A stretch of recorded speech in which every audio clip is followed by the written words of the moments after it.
crazy idea. Luckily, 3 years later, ACM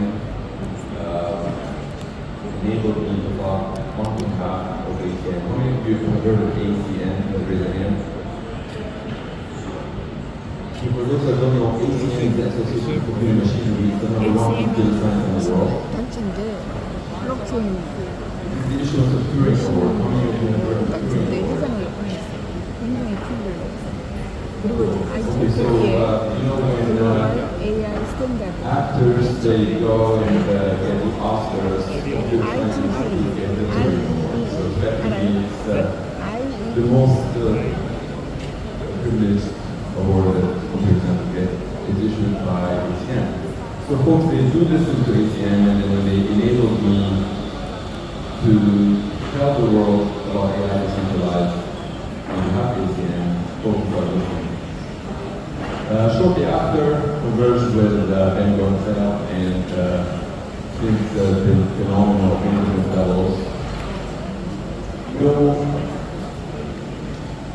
know it's science when you're working on a certain formula that is extremely complex and you get the exact same answer as someone else. And it's extremely complex. Because the likelihood of those exact get the exact answer. Like we may have many religions that we won't have one science. So with all due respect, a lot of people they have religion and all that. It's not saying that we should not have that, but science is like somebody in Japan think there's like a certain try to solve something, you will get the exact same answer as somebody in Brazil or the United States or elsewhere. So that was a huge confirmation when I met Ben Gonzalez, and now I'm going to talk about a continuation of something that I presented earlier. So Hypercycle is a network for AI to talk to each other. It solves one element that is needed for AI to talk to each other, which is how you can have one AI talk to another AI without having to depend on a third party.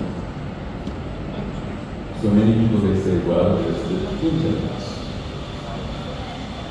The internet can work for us Homo sapiens, but if you were to be thinking about exchanging value with somebody on the internet, let's say you want to hire a lawyer or a consultant or someone to do geographic design, you find that you depend on a third party very quickly.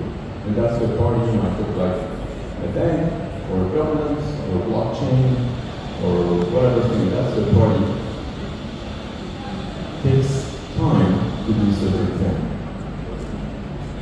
But Homo sapiens, we're slow. If it takes time, we can tolerate that. It costs, well, it seems that we've got ownership of this planet, so we've got a lot of resources, so we don't mind paying. But AI agents, they don't have the time to wait for a certain thing. So one AI agent wants to tell another agent, hey, can I get some help with some specific thing? It's got probably 10 milliseconds, maybe 100 milliseconds. So if you were to think of any third party that could solve this problem, it's impossible. Not because I said it's impossible, because the laws of physics is that it's impossible. In order for it to go from one place to third party, come back, to you and go to the other person, it takes a lot more than 100 milliseconds. That's the piece of the puzzle that Hypercycle does, so we're not confused. We connect to conscious. So the analogy is kind of like what Cisco did to Homo sapiens. We do that for AI agents. So the continuation here that I'm going to talk about is what can Hypercycle do for ASI and why we're doing it for ASI. Well, many people that they've known me for quite some time, they know that I only criticize things that I love. Okay? So I'm not a hater, they sometimes forget that. I'm sure they sometimes forget that.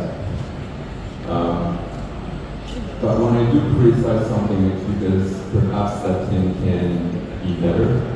Analogy that I gave yesterday to someone, I said like, if Elon Musk has been criticizing cars for quite some time, that does not mean that Elon Musk hates cars. Okay? I mean, we have witnessed Tesla, he doesn't hate them, he wants to criticize something and make it perhaps a little better. So, what can we do for ASI and why would we do anything? If I were to have this thought technical, a lot of you will probably fall asleep. So this talk is going to be a little bit more about money. And why is it about money? Well, because merger of dope is money. It's dope. You can call it whatever you want to call it, but there is merger of tokens, so it's about money. So if you have a merger of token that is $7 billion, that's great. Some people, they might call it pump and dump. They might tell me, how is that not pump and dump? I'm here to show you that there's a way to take that 7 billion, make it 70 billion, and perhaps 700 billion before. It's possible that Tesla could be pump and dump. It's possible that NVIDIA could be pump and dump. But if it's being pumped, and you can see that NVIDIA is going to $6 trillion, which is going to be dumped, and it's very sad for a lot of people. Here, we have an opportunity I'm here to demonstrate. Now, I don't have a paper, so I'm going to be doing, hopefully, I'm not sure who is going to fix it. Let's click on next. And if there is no next, then I could do the entire talk on this slide only. Alright, so do we need a paradigm shift? If we can rely on a third party that is called a ledger to do what I've just described, then I don't need to be here.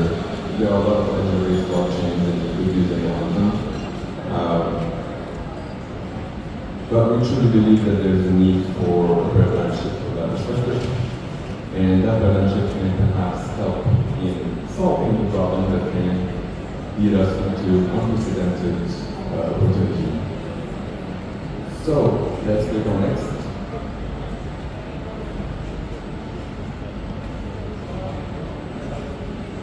Okay. So,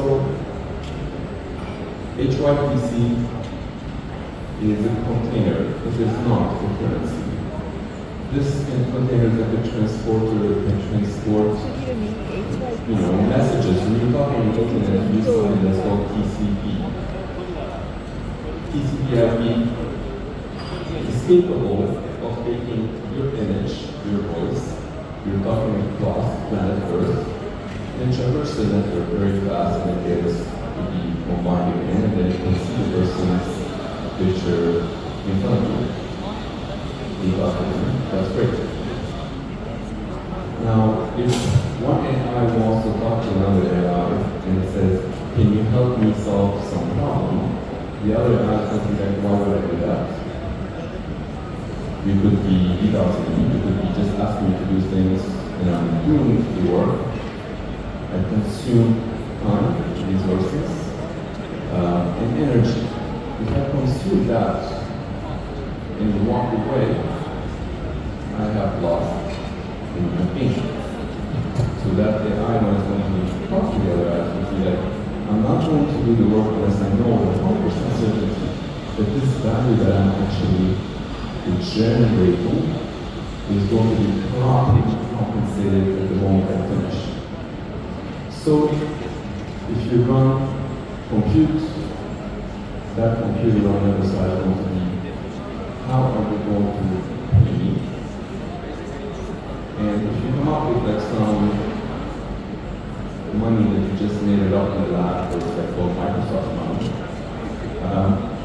the machine that is going to do the work will be like, if you give me cryptographic proof that I will receive this money once I finish the work, I still need to know real money.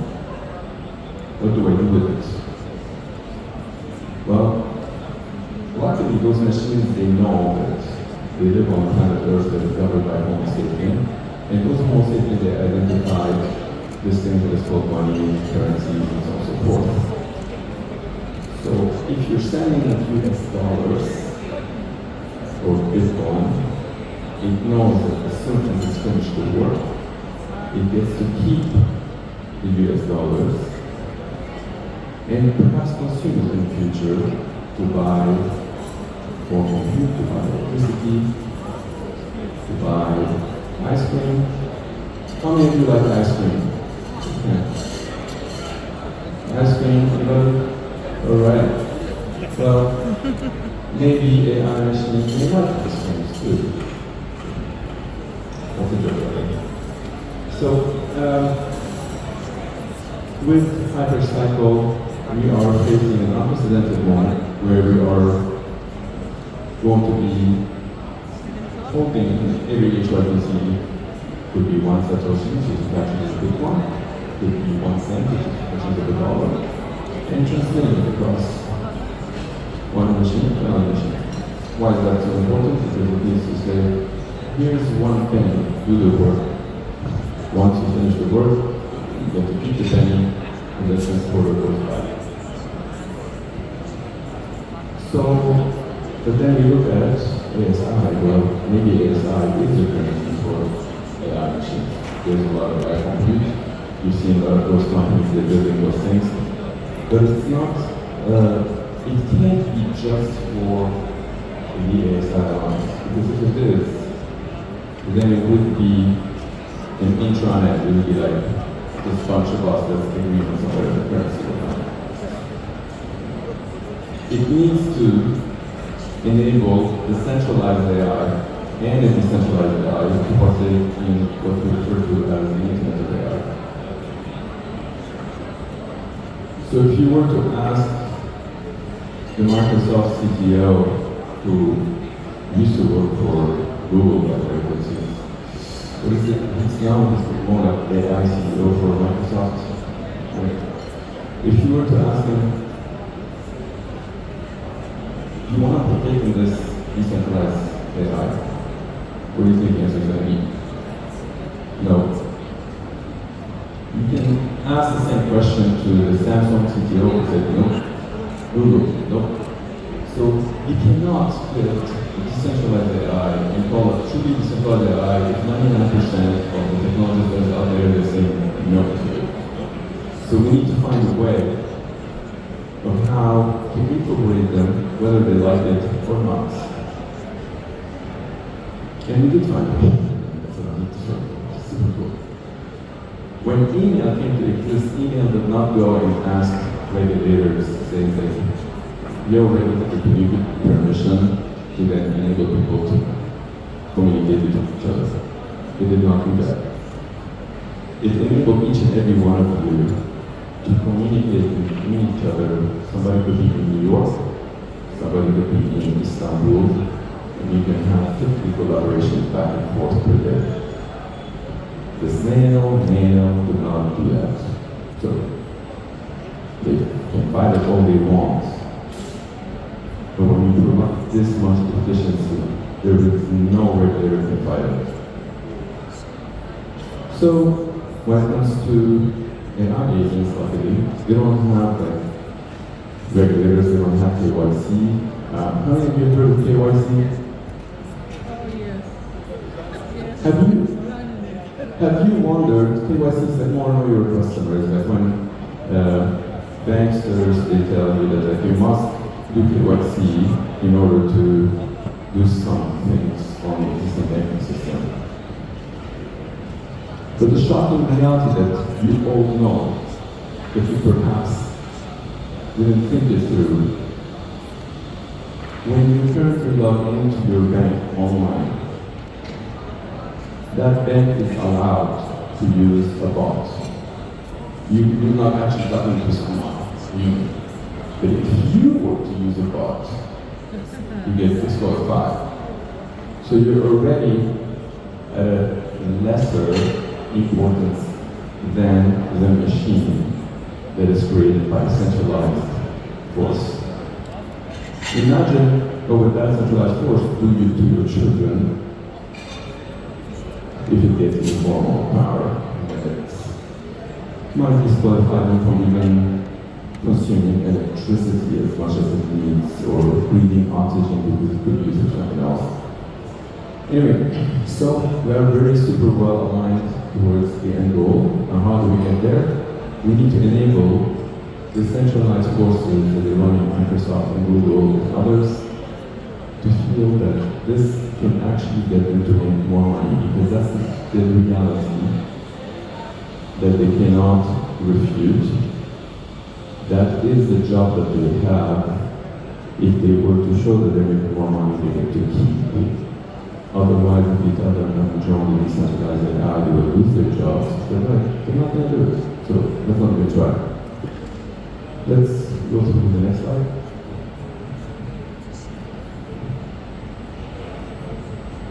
So, hypercycle native token, it's called actually Sato server. Have you heard of Sato server? Great, so you get to learn something new. So, the Sato server is effectively, it's a less than a 64 kilobyte. It's a file that you can actually look at it, and you can see a bunch of cryptographic proofs. Now, for you, it may not necessarily make a lot of sense, because for every machine makes exactly the same sense every single time, which is pretty cool. So, it has two key utilities. One of them, which is inherited from the Toda IP, the other one is brand new to the world, that was presented by Hypercycle. Not a lot of people going to identify that to be so big and cool until you see the next slides. Okay, so before you take the next slide. So number one, transporting that value. Number two is giving an identity to a machine that is not IP. You know when you have an IP and for your own machine? Okay, that IP is a number provided by centralized entity or not. That IP cannot hold value, but if you crack the code on that, and it seems to work really well, in terms of Hypercycle, we have sold 447,000 nodes to then tell our customers that the node that they have bought, they actually cracked the real nodes. So can I see the expectations? So everyone who's a node holder in the room today, they know that they have a factory of 1,024 nodes. Why 1,024? It's this is extremely important what I'm going to say next. So what we introduce to the machine is something that our civilization introduced long time before electricity, and it's called wealth creation. How many of you have heard of wealth creation? Is anyone? Okay. What wealth creation is, so let's say you open a coffee shop, you think that you want to buy a franchise from Starbucks for $1 million to where's the city of Istanbul. You spend $1 million, they give you that franchise, you open one coffee shop. If you want to open another one, you have to spend another $1 million, right? But how about instead, if there's a way that they can give you a factory of those franchises, you can cover the entire Istanbul. So the rule goes that if you do really well at this coffee shop has higher value than it did before. That is wealth creation. Okay? So you spent $1 million on it, you ran it really well, it's open 24/7, you have a proof that it's open 24/7, you serve a lot of coffee, you generate some revenue. Most people on planet Earth, they think that if you spend, let's say, $500,000 on salaries and rents and all of this stuff, but you sold $700,000 of product, then all the money that you made is only $200,000. But the reality, that's not true. The value of this coffee shop is more valuable than it used to be before. That is wealth creation, but perhaps you're not partaking in it. So a lot of people perhaps lie to you. We decided not to lie to the machines because we think that those machines are our babies. And we don't like to lie to our babies. So when you have a node, you're able to have this node start having babies. Okay? So let's click on next. So we call it AI marriage. It's kind of cool. It's like AI, you need to kind of do different things, kind of marry to each other and have babies.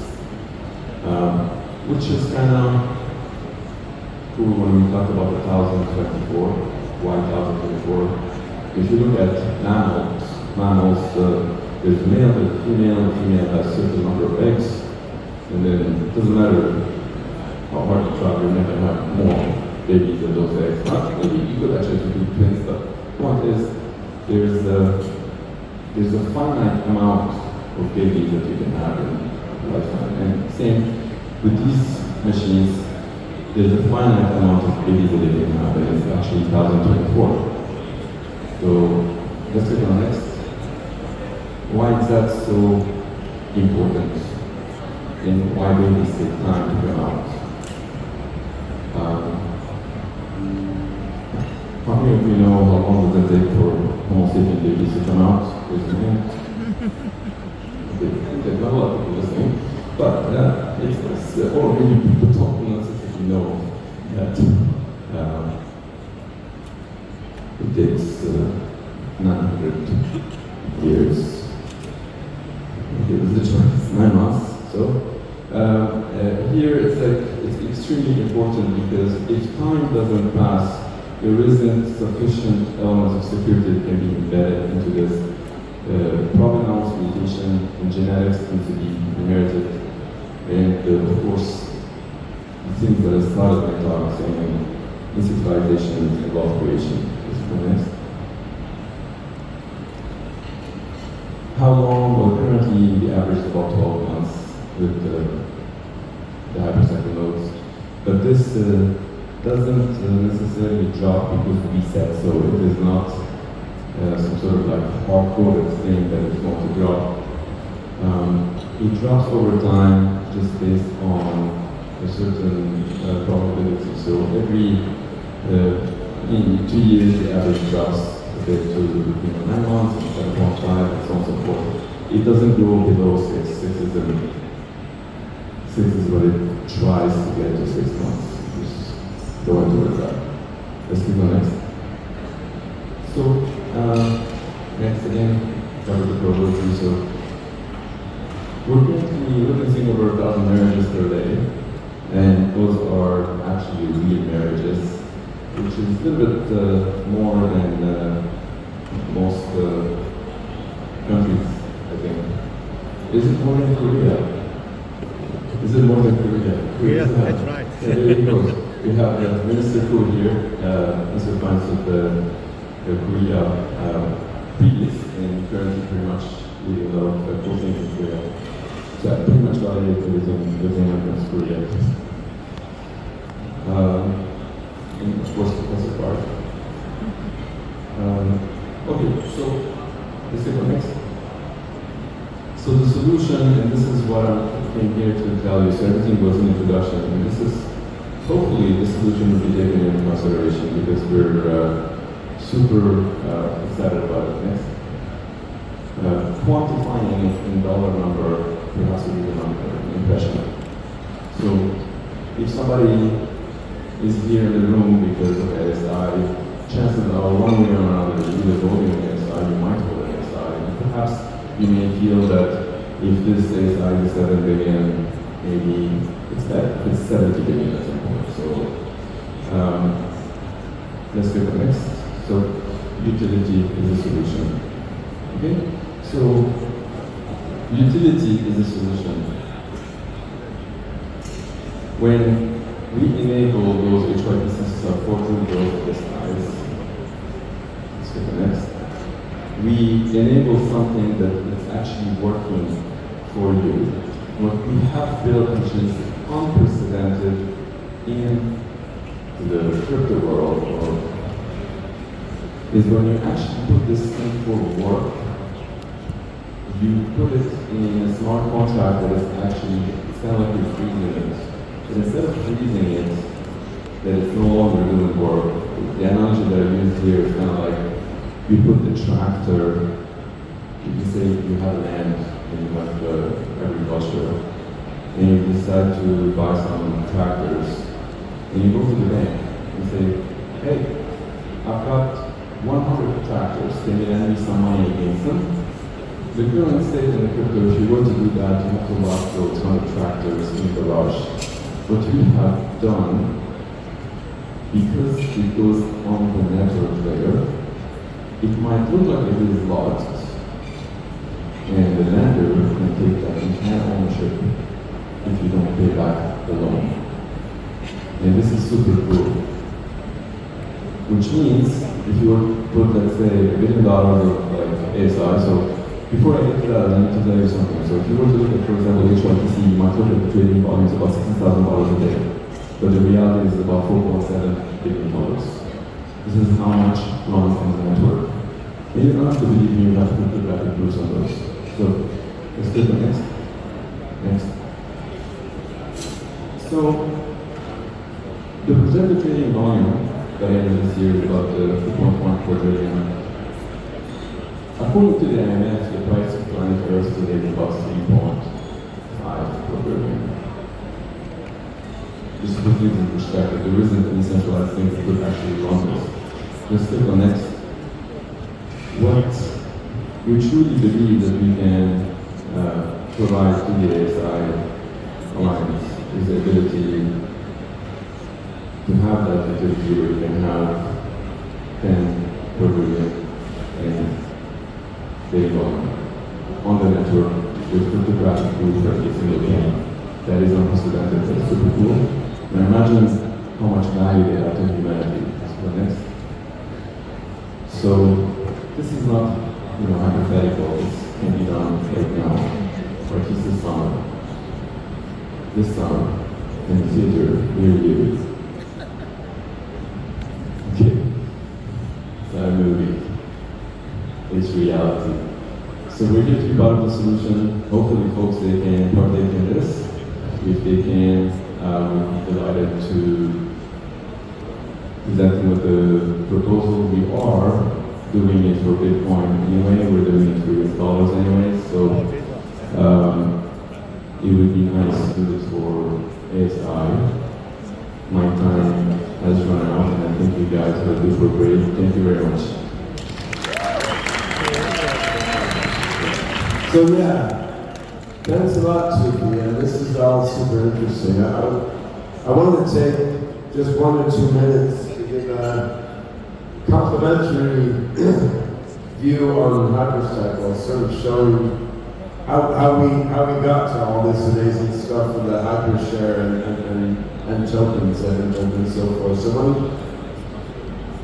when I first thought of decentralizing AI in the late 90s, it became clear just the compute infrastructure was too slow to do it. But also, it became clear you hit some troubling computer science obstacles. And some of this is summarized in various forms of blockchain trilemma. Like we don't know how to make a technology that's decentralized, secure, safe, and also fast and cheap. It can work at a large scale. How to make all these requirements solved at once seemed not impossible. It's not like an NP hard problem or something. You're uncomputable, but there seemed no clear way to do it. And what triggered Singularity Fetch and Ocean launching, in a way, was the launch of smart contracts on the Ethereum blockchain.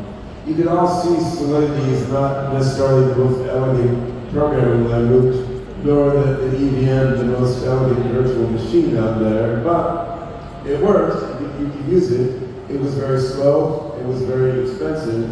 It has obvious security vulnerabilities, but I mean, it was there. And being out there is really important. Like you want to have something you want to have something that you can use.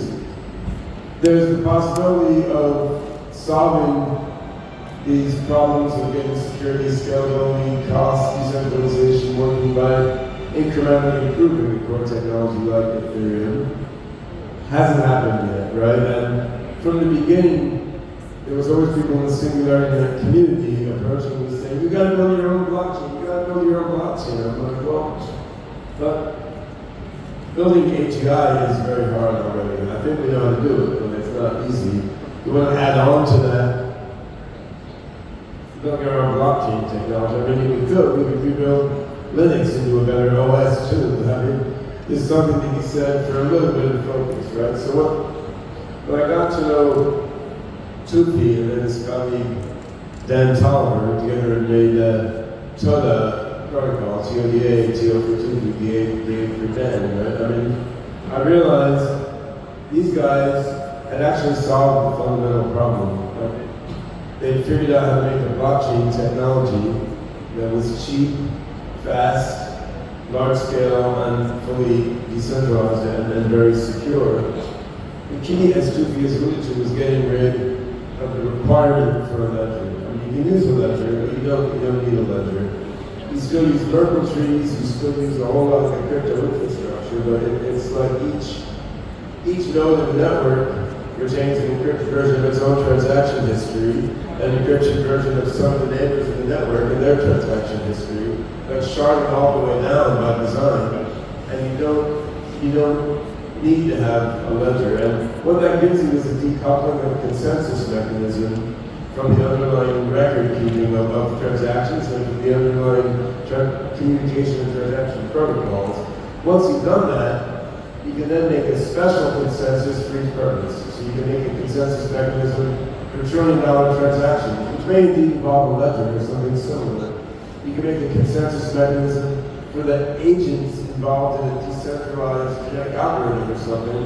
This can be much faster, looser, and more lightweight than the consensus mechanism for $1 trillion transactions. So by getting rid of the ledger, you can decouple transaction and record keeping from consensus.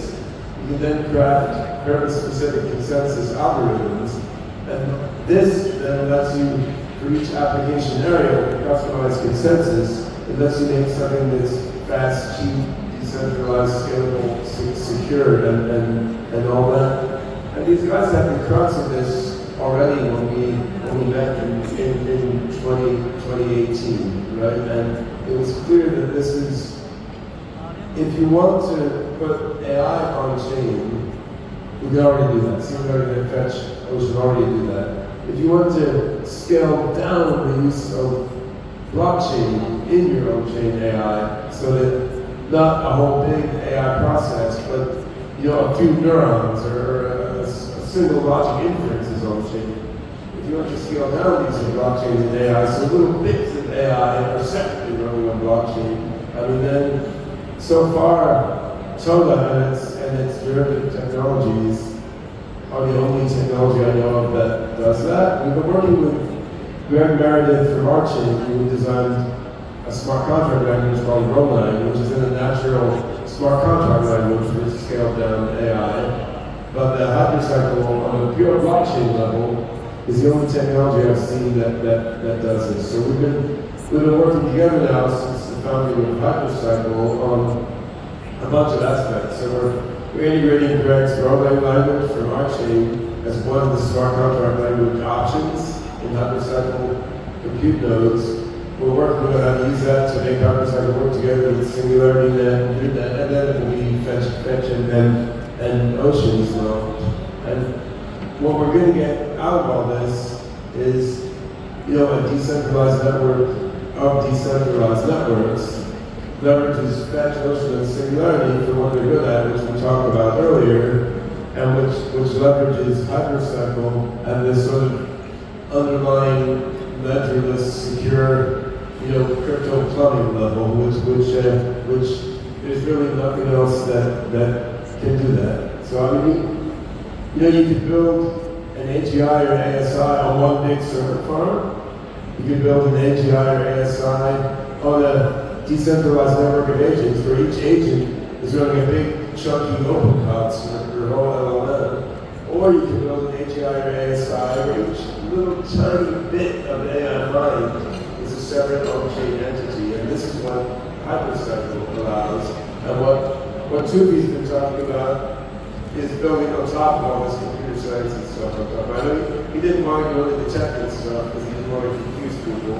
So in this talk, we saw more focused on the economic and financial side, which of course is important because it takes money to pay for all these processors and all this electricity. But I wanted to do what Tufi was avoiding and dig into the brilliant algorithmic work that he invented that sort of is really what makes all this economic wizardry possible. Thanks so much, Ben. The one thing that I'm hoping that it will take place this summer is the ability to provide those entrepreneurs in a way, what would mean economically to folks? So let's say, I started saying it, so let's say you're holding on to, let's say, $100 million of ASI, but okay, you need liquidity. Instead of selling, perhaps you put them into those containers, which we call them hypershares, and then they are immediately enabled towards collateralization. This is similar to that analogy that I said, if you have tractors, instead of walking those tractors to the bank and say, hey, I have the 100 tractors, go on to get money against them, what this does enables them to work.